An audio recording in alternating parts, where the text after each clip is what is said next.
Hi, my name is Amy Suarez, and today I will be showing you different sports in ASL. So we're going to start off with football, just like this. You interlock your hands.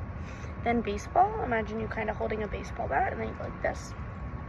We have basketball, which is like this. You can kind of imagine you're holding a basketball. Then we have bowling, where you kind of are flicking something away. That's what I imagine it looks like. And then golf, which is like this. I can imagine it as like kind of Wii golf. That's how I remember it. This experience was very interesting to me because the man showed why certain sports were signed the way they are. So for example, football.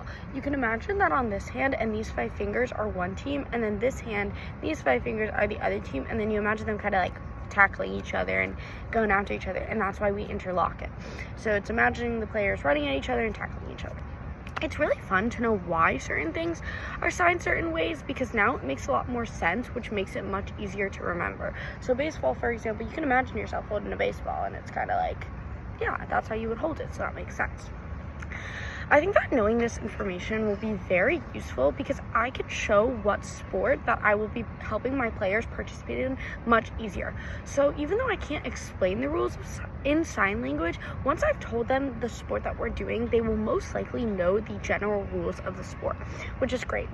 After seeing the materials that I'm laying out and the way that I lay things out, they should be able to easily tell the rules of the game and how we'll be doing it.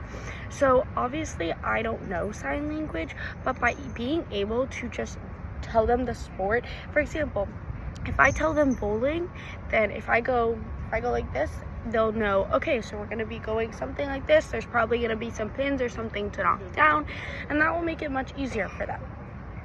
Now, I obviously think being in this class that adapted exercise is very important, and a thing that a lot of people fail to recognize is how easy it is to be inclusive. So for example, this video that I watched was 3 minutes and 58 seconds.